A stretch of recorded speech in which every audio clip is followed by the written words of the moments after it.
That's from my plate. Then I'm going back to the function of the nutrients.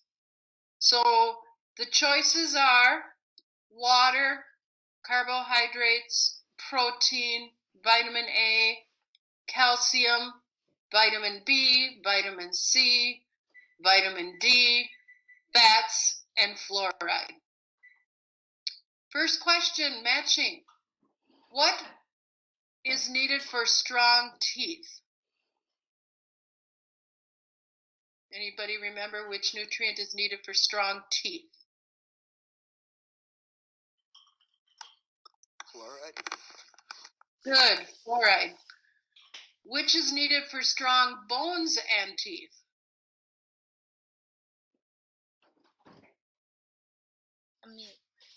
Calcium. Calcium, thank you. Which of these nutrients is an insulator and an energizer? Thanks, Julie. I saw your calcium answer there too.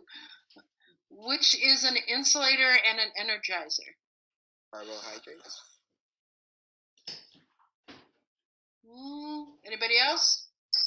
Fats. Fats is right. There we go. Supplies energy. William? Supplies energy is carbohydrates. There you go. So insulator and energizer is fats, but supplies energy is carbohydrates. Those two can be a little tricky. Which nutrient helps build and repair your muscles and tissues?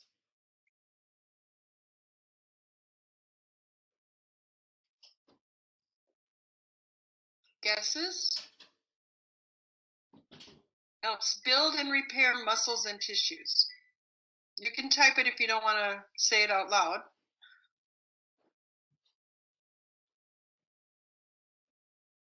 Any guesses on that one?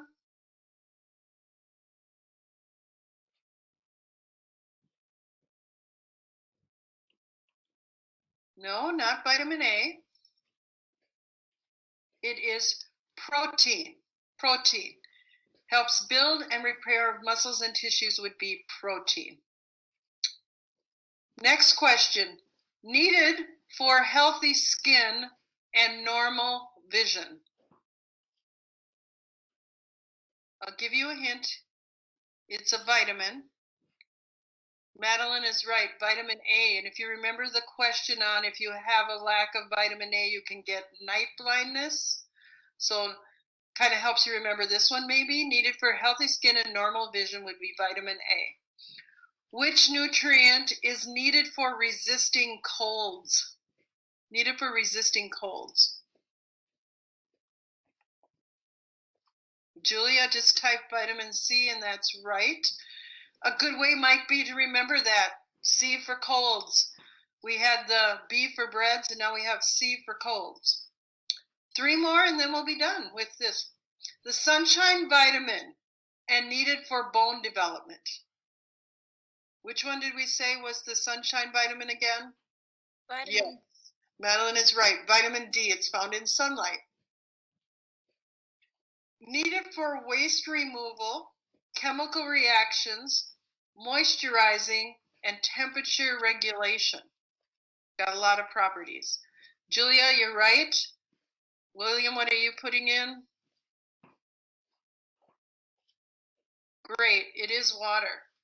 Last question. Needed for a healthy nervous system. And I'll give you a hint, that is also a vitamin. What vitamin do we need for a healthy nervous system? Julia, you're right. Got a couple more people guessing. It is vitamin B again, as in bread. That is the test. Any questions on the test? I'm probably going to do the same thing that I did with the quiz and leave it open in case you can't make it. I will tell you it is set on a 45-minute timer, so you might see the timer pop up just because I'm trying to make this fair so people don't just all day look up an answer, type it in, run back. look it up, type it in, so they're on this all day. That's not showing me that you really have learned what these basic nutrients and functions and things are. So there is you will see a timer on it of 45 minutes, which is, usually what our class time would be. Any questions on that? Because there's one last thing I wanted to talk about was the lab evaluation. I'm going to make this bigger, turn off my camera. For the first time, now when we're in class, we do evaluate several different ways. Sometimes I would have asked you as a lab group to evaluate. Sometimes I would ask you personally, like I'm doing now with this written one that you will see, to evaluate. Sometimes it could be your whole group's evaluating, sometimes it's just what your part was, and this is you now. So you'll see these questions, and I just wanted to make sure everybody kind of understood what the questions meant. So number 1 says, what cooking principles did you apply when preparing this food? Cooking principles are like saying cooking techniques or cooking terms. So like, for instance, if you're going to make the shortcake, one of the cooking principles or terms is cut in, like I talked about earlier. That's also on our terms that you'll see tomorrow. Some of you I know have completed that. It could be stir. It could be bake. Those are all cooking principles.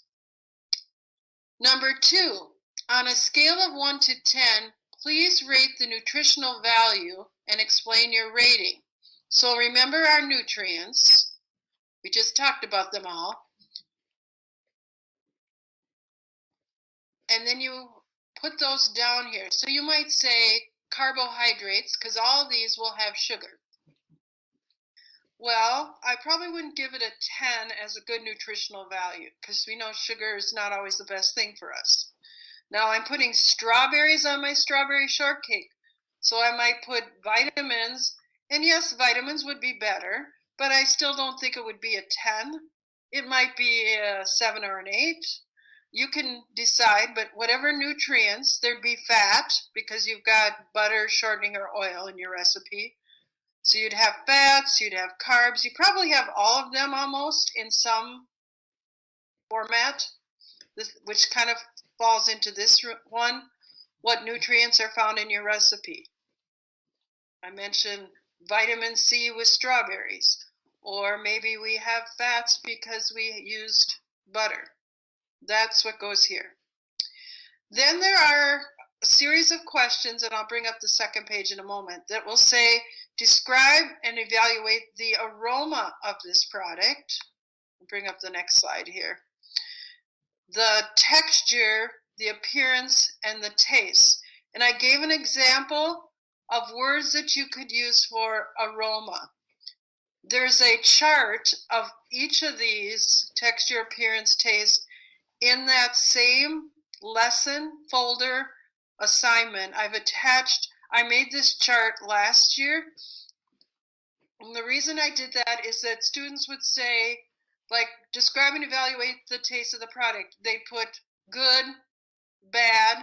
Well, that doesn't really give a good answer. And it says describe and evaluate. So you just don't want to go, okay, texture soft.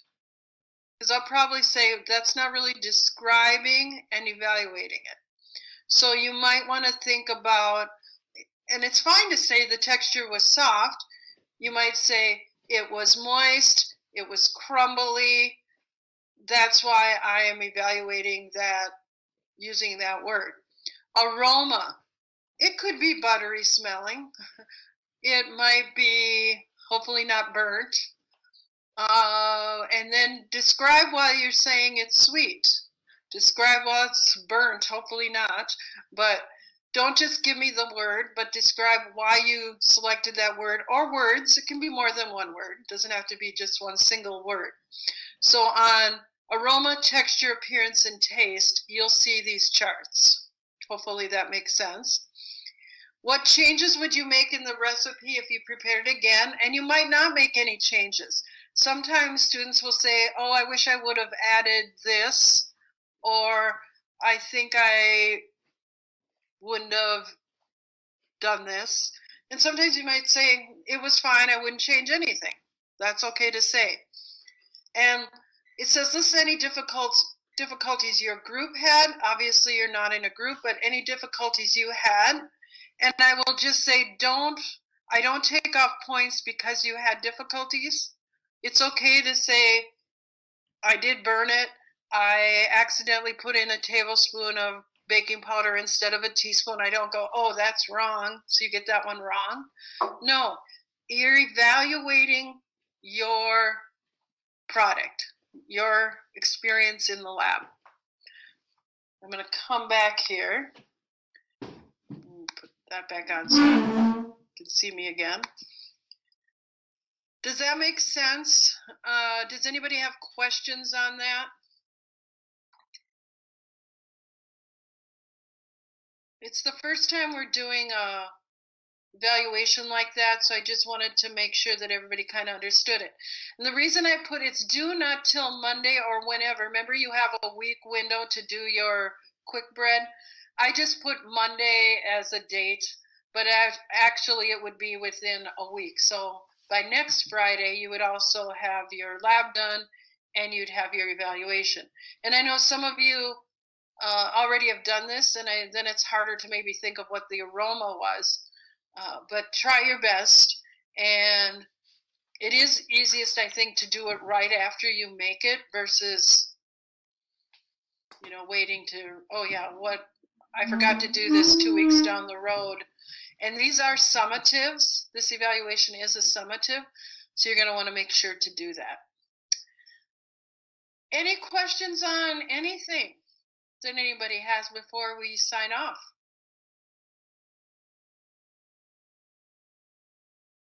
Tomorrow is do the next chart. Thursday is the test, and Friday is the lab. Next week, I'll just give you a heads up, is yeast spreads. However, yeast is really hard to find right now in the grocery store. So I'm going to have some different alternatives where we usually do what's called a magic marshmallow crescent puff, which is made with those crescent puffs that are in the tube that you can get in the refrigerator department. So I'm going to have some options like that. I will have our pizza dough recipe. If you are able to get yeast or you have yeast already at home, if you want to make the homemade pizza like we do, you sure can. That's an option. But it'll just be like this week. Quick breads next week will be yeast spreads. All right, everybody. If nobody has questions, I will talk to you next week. Take care.